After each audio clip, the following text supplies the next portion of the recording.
What's up guys, this is Miasin and welcome to my Orcust combo video and deck profile featuring the new support from Supreme Darkness, I think it is, and it's completely cracked. It's two new Link monsters, one Link 1, one Link 4. Both of them are absolutely insane. Even though it's like nothing new in the main deck, it definitely made some, I guess, older cards better to play and everything. It just made the deck more consistent because, again, when you got a Link 1 that can search pretty much everything that you really need, even though it can't even search an Orcust monster, it's still completely fine. I wouldn't really consider playing Orcust as a combo deck, but rather as a mid-range deck, and you can play a lot of non-engine in it. And like I said, it is very consistent and just naturally good going second, which is one of the main appeal to playing the Orcust deck. Anyways, before going any further, a friendly reminder to smash the like and subscribe button. You already know the drill, and if we can get to 1,000 likes on this video, I will be making a spreadsheet on this deck, and also huge shoutouts to my sponsors, Inspire TCG as well as Dueling Guard. Dueling Guard still has their Emperor's collection, so if you are a big One Piece fan like I am, make sure to check them out and use the coupon code YASIN656 for 5% off. The link will be in the description box below as always, and with that being said, let's get right into it.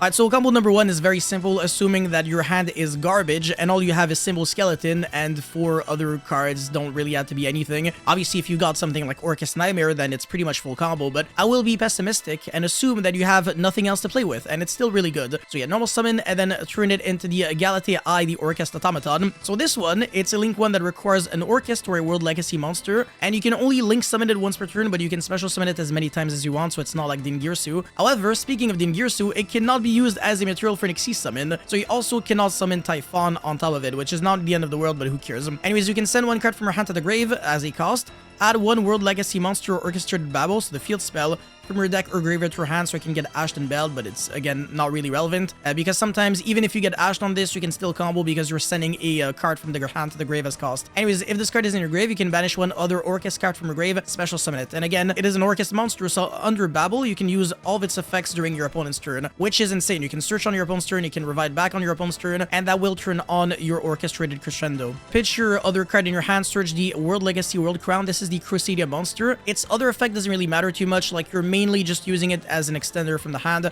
and because this is the only card that really does something in your hand when you search it off of Galatea Eye. But on the field, you can tribute it and then negate the activation of a monstrous special summon from the extra deck when it activates its effect. And yeah, you negate and destroy. So if your opponent summons something from the extra deck and then activates this effect, this is basically like a Solemn Strike in a way, kind of.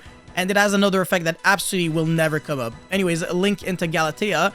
Yes, the other Galatea, and then revive back the baby Galatea. There you go, that's the best way to put it. And now that we got an Orcust monster in the banished, we can go into Dingirsu to attach it back. So it's pretty much as if we didn't really have to neg in order to do that, because now we're going to be going into Lib, so we might as well use like 2 Link 1 worth of material monsters to go into it, because that was able to like fuel our grave with the Dingirsu. And then Lib is going to be setting the World Legacy Succession, and we were only able to summon this card because we had the World Legacy World Crown in the grave, and also we can only use its effect to set the Succession if we have a World Legacy card, or monster rather. Anyways, Skeleton, revive back the Galatea, and then Galatea effect, return back the Skeleton, set the Babble, and then activate that. And then link off into the new Orcust Link 4 monster and Dingirsu, the Orcust Mech Knight. And this card is super cracked. So you need 2+ monsters to make it, including an Orcust Link monster, which is very easy to achieve. And obviously, as a quick effect if you control Babble, or as a slow effect if you don't, you can target one of your banished Orcust or World Legacy cards, so even Orchestrated Return and stuff like that, add it to your hand, and you can shuffle one card from your hand into the deck, and then take control of one face of monster upon controls permanently, and it does not target. This card is like an absolutely insane interruption if you have the field spell.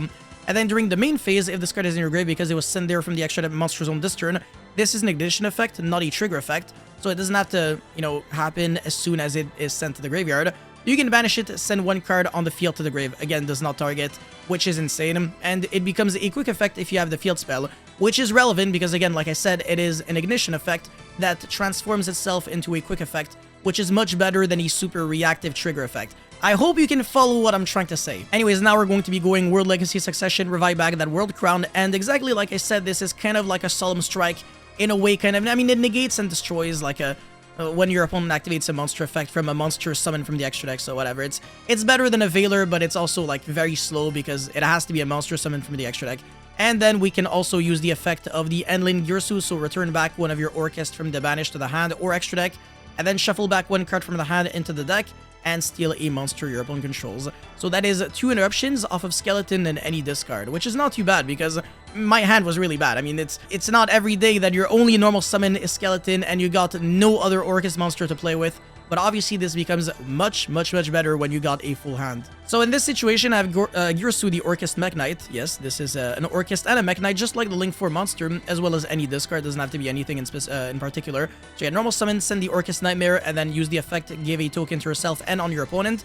This is very relevant, and it also means that your opponent cannot Lightning Storm you or Imperm you, whatever, but it's not that important. So what really matters is also the fact that you're giving a monster to your opponent that you can also use as an extender for yourself. I will be covering this in just a moment. Anyways, summon the Galatea Link 1, and then pitch your other card, search the Babel, and then Orcust Nightmare, banish itself, send the Harp Horror, and then Harp Horror, summon the Skeleton from the deck, and then link off into the big Galatea, there you go, and then shuffle back the Harp Horror, set the Crescendo, and then revive back the baby Galatea, link off into Lin Girsu, and then into Enlin Girsu, and exactly just like I said, the fact that we're giving a token to our opponent is actually a good thing, because now we're going to be stealing it, and then we're going to be going Skeleton, revive back the Galatea, and then go into Din Girsu, attach the Skeleton from, or the Orcust Nightmare rather, from the banished into it, and then link off into IP Masquerade. And that is, I believe, 5 interruptions, which is insane. On the opponent's turn, we can go Orcust Nightmare, banish itself, send the Skeleton, and then Skeleton into Din Girsu, send a card the opponent controls to the grave.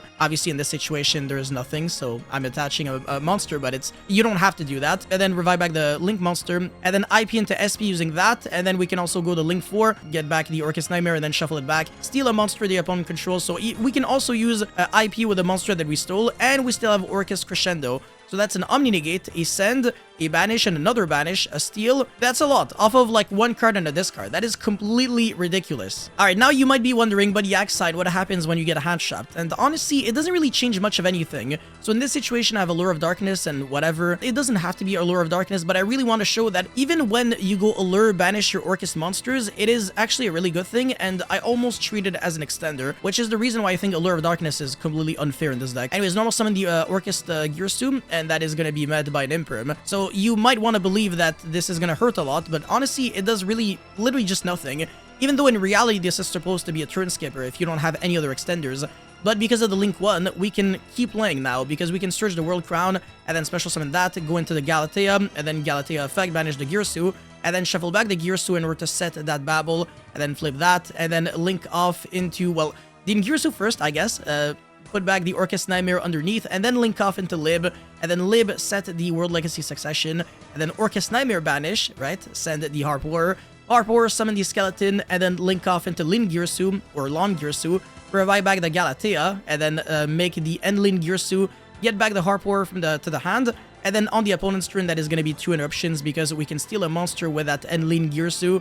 I swear to God, the names always get me, and we can also revive back that Din Girsu with the Skeleton that is still in the graveyard, that we also never used on turn 1, by the way.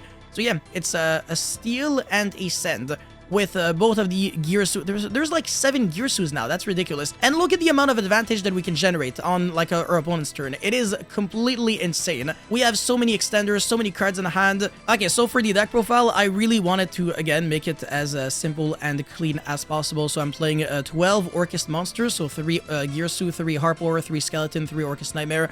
I didn't want to play Bombard. That card honestly sucks. There's literally nothing I could really do with that card when I thought about it. I mean, if I have Bombard with a bunch of Orcust monsters, it's not really like I can push even further, because with a bunch of Orcust, you can still make your Link 1 and then discard the other ones. So it never matters, honestly. I think you're more than fine with just these cards. And in case you're wondering, oh, can you get away with only 2 Skeletons?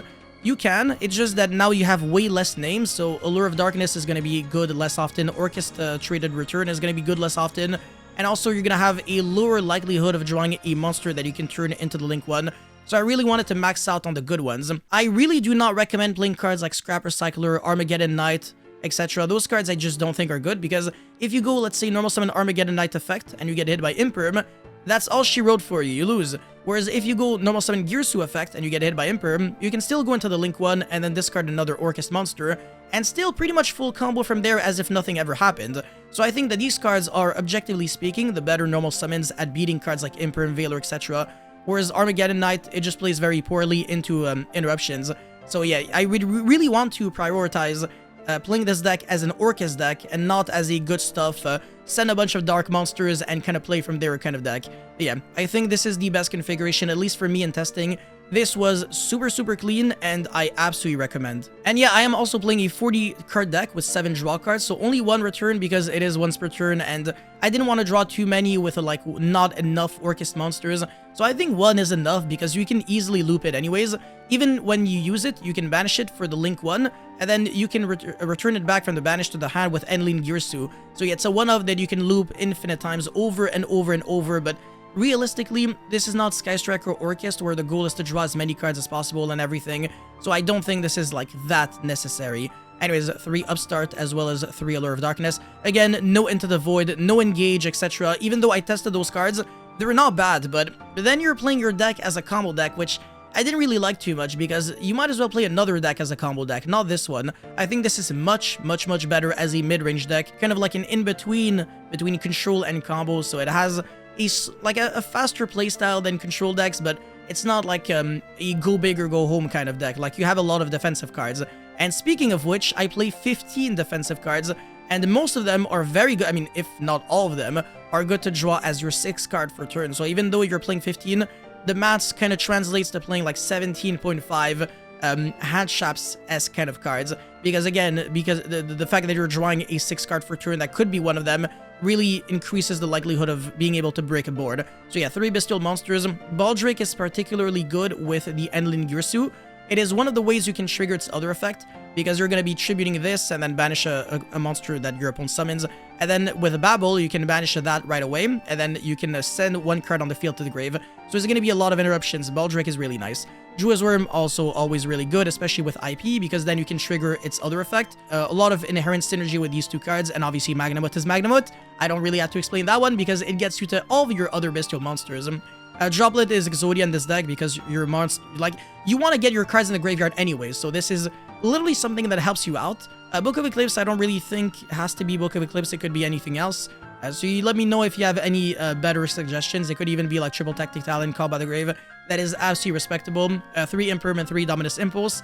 It's really nice that you only play dark monsters, so there is no conflicting with Impulse. The only form of conflicting would be with this card right here, Lib, the World Key Blade Master, which is a light, but everything else in the extra deck is a dark. The pros definitely outweigh the cons, and obviously for the other cards, 1 World Wand. By the way, this is not an Orcust monster, so even under Babel, you cannot use this effect as a quick effect.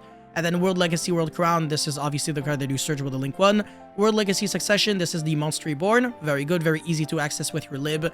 But it is not a card that you're trying to draw. This one you care a little less if you draw it, because then it means that your link 1 can search for the Babel, which means that the Galatea can set the Crescendo, so you skip a step. So it's really not too bad, but this, it just... I mean, it's not too bad either, because it means that you skip the step where you go into Lib. Honestly, this deck doesn't really have any bricks, as a matter of fact. It's beautiful. And obviously Foolish Burial, which is an extra 1-card combo. This is very obvious. So yeah, 40 cards. Please do not play any more than that. If you play more, then you kind of have to commit to playing a 60-card deck with Grass. And I don't think this is the way to go. Anyways, for the extra deck, 1 Typhon. It's a dark monster, might as well. And then 2 Din Girsu. I actually love how these are the 2 Xyz monsters that have pretty much the same kind of summoning condition. I mean, you're not really summoning Din Girsu with 2 level 8 monsters, like, ever. You're really just summoning it on top of 1 monster. And same thing with the Typhon. You're never summoning it with 2 level 12 monsters, only on top of 1. Anyways, Endling Girsu, access code, Long Girsu, Lib, Dark, obviously 3 Galatea. The third one's not even that needed, SP, IP, and 2 Galatea I. I do recommend still playing the second one, because if you get stopped on the first one, you gotta have a way to have a follow-up. You can also play the Black Goat Laughs, because it is a great card to pitch for your Link 1, and then you're gonna be getting full value, because you can banish it and then prevent your opponent from using certain monster effects. And finally, Eradicator Epidemic Virus, which is super easy to activate in this deck, because you can just tribute the Din Girsu, which is a joke to summon, and then you kind of just win the game on the spot, huh? So against runic decks, you know how to win. Anyways, that's all I have for this video, guys. Thank you so much for watching. Don't forget to like and subscribe, and let me know how you feel about Orcust and its new support in the comment section below, and I'll see you guys very soon. Peace.